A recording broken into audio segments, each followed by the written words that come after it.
নমস্কার বন্ধুরা, কাজল ভিলেজ কিচেনে সকলকে স্বাগত জানাই। রোজকার মতো আজও রান্নাঘরে চলে এলাম। আজকে একদম দোকানের যে কেনা চালের গুঁড়ো দিয়ে কীভাবে পারফেক্ট নরম রুটি হয়, নরম তুলতুলে, সেইটাই আপনাদের সঙ্গে শেয়ার করব। তার জন্য প্লিজ প্রথম থেকে লাস্ট পর্যন্ত ভিডিওটি দেখতে থাকুন, দারুণ সুন্দর লাগবে আর খেতে কিন্তু দুর্দান্ত হয়। এটাকে আমি গরম হতে বসিয়ে দিয়েছি। এবার কড়ার মধ্যে দিয়ে দেব আমি এই বাটি 3 বাটি জল। তো জলটা যদি মাপ মতো থাকে না, তাহলে পরে একদম চালের আটা রুটিগুলো কিন্তু পারফেক্ট হবে। দেখুন, 1 বাটি নিয়ে নিলাম,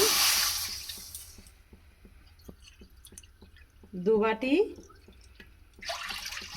আর এইটা নিয়ে 3 বাটি। এবার আমি এর মধ্যে দিয়ে দেব মাপ মতো বা স্বাদ মতো লবণ। তো লবণটা আপনারা আপনাদের মাপ মতোই ব্যবহার করবেন। তো জলটা একটু গরম হয়ে যাবে।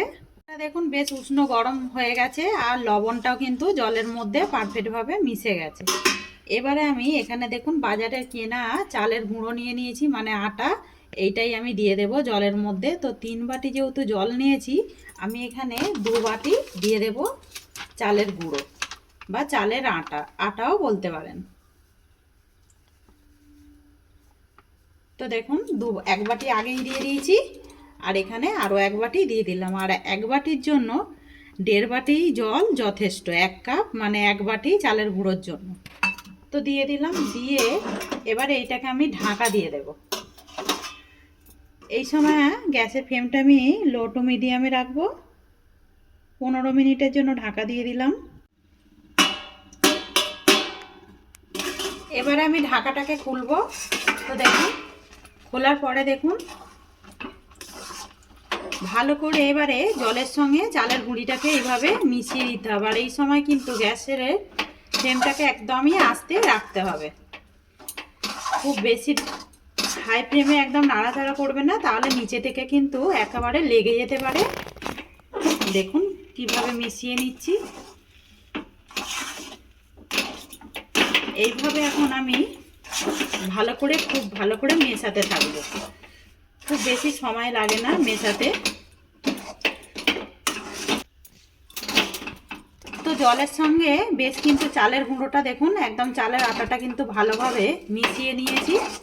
এবার আমি এখন গ্যাসটাকে বন্ধ করে দেব, দিয়ে এটা এইভাবে 4 মিনিট মতো ঢাকা দিয়ে একটু ঠান্ডা করে নেব।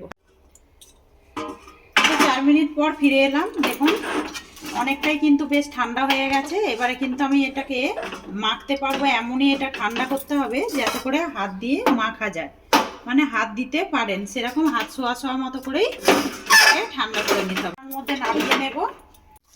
তো দেখুন বেশ কিন্তু হাত দিতে পারছি, আর কিন্তু এখনো ভাপ উঠছে দেখুন।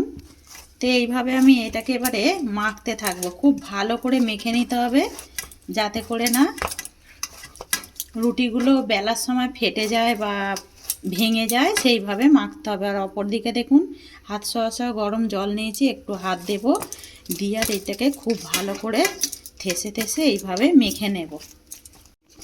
তো দেখুন তখন কিন্তু হাতে লেগে যাচ্ছিল আর থালার মধ্যেও কিন্তু লেগে যাচ্ছিল। একটু একটু গরম জল দিয়ে হাত ছোঁয়া মেখে নেবেন, নরম নরম করেই মাখবেন। মাখাটা দেখুন কীরকম হয়েছে।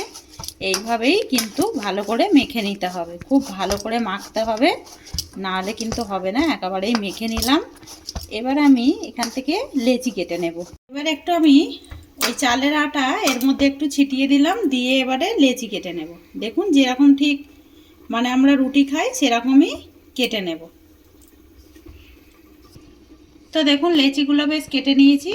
তো আপনারা একটু পাতলা করে এরকম মানে যেরকম রুটি করি সেরকমই মাপের করে কেটে নেবেন, তাহলে কিন্তু রুটিগুলো বেশ সুন্দরভাবে নরম তুলতুলেও হবে, খেতে বেশ ভালো হবে। এবার আমি এর মধ্যে একটু ওই চালের আটা ছিটিয়ে দেব। আর দেখুন এইগুলো গোল করে নিয়েছি আমি কয়েকটা, এইগুলোকে বেলে নেব। আর কিন্তু এখান থেকে একটা করে লেচি নেব আর এটাকে ঢাকা দিয়ে রেখে দেব। তো অল্প করেই দেখুন এখানে চালের আটা ছড়িয়ে দিয়েছি, দিয়ে এরকম 2 পিঠ একটু চেপে দেব, দিয়ে যেরকম ঠিক রুটি বেলে সেইভাবে আমি হালকাভাবে বেলে নেব, কারণ এটা কিন্তু বেশ নরম। তো দেখুন একটা বেশ রুটি আমি বেলে নিলাম, বেলাটা দেখুন কতটা সুন্দর হয়েছে। এইভাবেই আমি এগুলোকে বেলে নেব। আগে সবগুলো বেলে নেব, তো আরও একটা দেখাচ্ছি। ওই একইভাবে অল্প একটু ছিটিয়ে দেব, চালের আটা ছিটিয়ে দিয়ে এইভাবে জাস্ট বেলে নিতে হবে। দেখুন একদম ফেটেও যাচ্ছে না, আর কিন্তু খুব সুন্দরভাবে বেলাও হয়ে যাচ্ছে। অল্প করে একটু ছিটিয়ে দেব এরকম, দিয়ে আবারও বেলে দেব। খুব বেশি দেবার দরকার নেই। আর কিন্তু যখন রুটিটা তুলবেন একটুখানি আটাগুলোকে ঝেড়ে নেবেন, তাতে করে কিন্তু ভালো হবে। দেখুন দুটো একেবারে বেলে নিলাম, দেখুন বেলাগুলো কত সুন্দর হচ্ছে। একটু ঝেড়ে দিয়ে আবারও রেখে দেবো। আমি সবগুলো মানে বেলে নিয়ে ফিরে আসছি। দেখুন বেশ কয়েকটা কিন্তু বেলে নিয়েছি এখানে। আর অপর দিকে দেখুন তাওয়া গরম হতে বসিয়ে দিয়েছি। এবারে গ্যাসের ফ্লেমটাকে আবারও একটু আস্তে করে দেব, দিয়ে একটা রুটিকে দিয়ে দেব, দিয়ে মানে এটা আর মানে এই দিকটা হলে তারপরে আমি উল্টে দেব, মানে 2 মিনিট মতো সেঁকে নেব আগে। বেশ এক পিঠটা হয়ে গেছে দেখুন, এবারে অপর পিঠটা উল্টে দেব। তো দেখুন অপর পিঠটা দেওয়ার পরেই দেখুন রুটিটা কিন্তু বেশ ফুলতে শুরু করেছে। আমি আবারও এই দিকটা উল্টে দেব, দিয়ে একটু হালকাভাবে একটা কাপড় নিয়ে নিয়েছি সুতির, এইভাবে একটু চাপ দিয়ে। তো দেখুন এইভাবে এবারে রুটিটাকে আমি হালকাভাবে একটু এইভাবে চাপ দিয়ে দিয়ে ঘুরিয়ে ঘুরিয়ে সেঁকে নেব। তো দেখুন রুটিগুলো কতটা সুন্দরভাবে ফুলছে, দেখুন দারুণ সুন্দরভাবে কিন্তু ফুলছে। একবার হলো এইভাবে ট্রাই করবেন বাড়িতে, দেখুন কিরকম ফুলছে।